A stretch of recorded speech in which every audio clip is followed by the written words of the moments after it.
Hello, everybody. I am back with a very different scrapbook process to share with you all today. This video was actually filmed before we moved, and that was over a year ago. So I'm not really sure what happened I know we moved, but honestly, it really took me that long to get around to it. So I thought I would edit it and share it with all of you.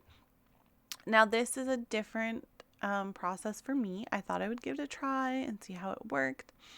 I'm not positive that I like the outcome. I have to be honest. So this is I don't know if you want to call it a class, but you can purchase it from this lady's website. I don't actually know what her name is. She makes videos on YouTube. She makes oh my goodness, what's her channel called? I think it's called Simple Cut Creations, and you can purchase the guides that tell you how to cut the paper, like what measurements, etc., to cut it at, that sort of thing. So I did that. I think I only purchased the single page ones because that's what I do most. I don't do a lot of double pages. Now, that being said, I am doing more double pages now than I ever have before because I am making albums as gifts for people. And I only want to make one album for them. So, I have to make double pages to fit all the pictures. It's just what it is. So I am inking all the edges with, I believe that's black distress ink. And I'm using this Gina K tape runner, and I'm going to be honest again, I do not like it. It didn't stick well long term. All of my pages are coming apart. All of them that I use this on, and all of the ones I used the scrapbook.com tape runner, they also are all coming apart. So part of this process is I'm going to assemble all of the paper layers, and then the next video will have I'm not sure what's in the next video exactly. Let me see if I can figure out on here. Oh, it's not going to show me. It looks like the next video I put all the pictures and maybe the embellishments on. I have 3 videos, like 3 parts to this, so I'll see what they are. It just might end up being two video series. It'll either be 2 or 3. And so I'm doing it in a batch. So I'm doing all of the paper layers and then all of the picture layers, etc., etc. You get the idea. So that's what I'm doing here. I'll try and find the link to the website where I purchased this guide from. I did have mine, I'm looking at it there. I did have mine bound into a book because it's a digital download. So I just sent the file to my local office store, which is Staples for us here in Ontario. And I had it printed in black and white, and they bound it for me into like a ring bound coiled book. I do have a cinch. I could have done it myself, but I'm not very good with the cinch, I must admit. I always end up getting the measurements incorrect, and then it doesn't bind properly. You'd think that I could figure it out by now, but I haven't.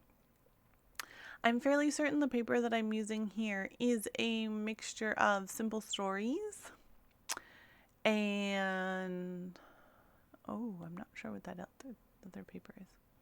It might just all be Simple Stories and then some cardstock colors from my collection to match. Yeah.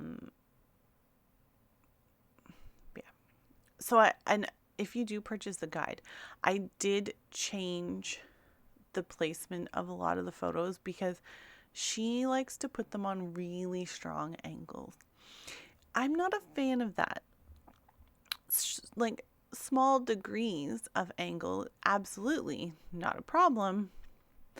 But large angles, I feel like you have to tilt your head to look at the pictures.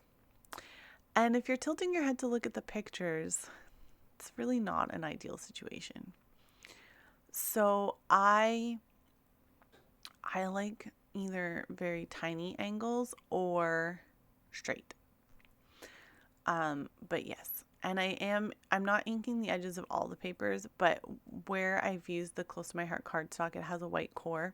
I do prefer to ink that because I just find it very distracting, especially on darker colors. And see, again, this is the cardstock. It has a white core, so I'm going to ink the edges of it. I'm using black here. There's probably black in the paper somewhere, or I felt that brown wasn't a good match. I don't know. Usually I use brown, but we'll see. I'm trying to remember if there's 3 or 4. I think there's 4. I was going to say, I think there's 4, like you make a set of 4 from one. She always makes them from one collection. I think I only used one collection here. I don't think I mix and matched any papers. If I had to guess, I would say this is a Simple Stories like summer collection, maybe. I definitely remember the paper. Absolutely remember the papers, but I can't remember like what collection it was. I'm really trying, but I can't place the collection. Yeah.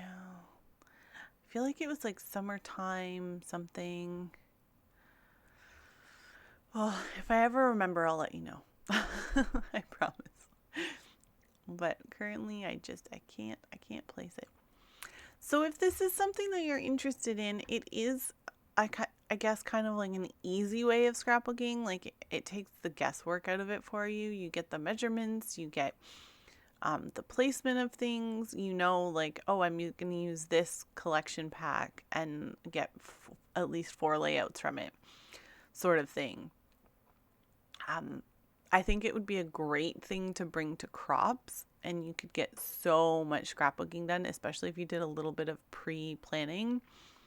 Like if you cut the papers ahead of time or something, like you could get so much done.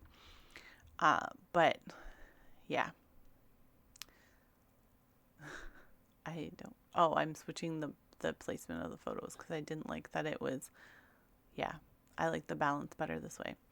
So that is everything for this first layout, or this first video, I guess. I'm just showing you the 4 different layouts here, and I will be back in either 1 or 2 more videos to share the rest of the process with you.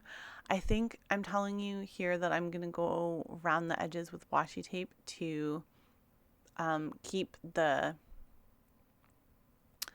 paper from pulling up when you put it in your album.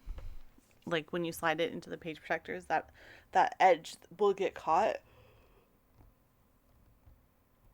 Apparently, I'm just going to do it on camera for you all. I would have thought. Anyways, it's fine.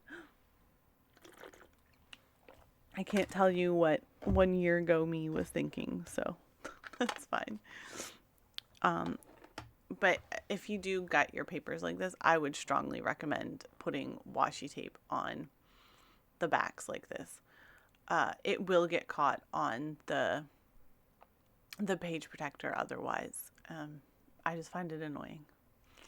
It won't do anything to your layout, like it won't hurt it or anything, but I just find it irritating when I'm trying to slide them in and out of protectors that it gets stuck. So definitely a tip for all of you if you like doing this with your layouts.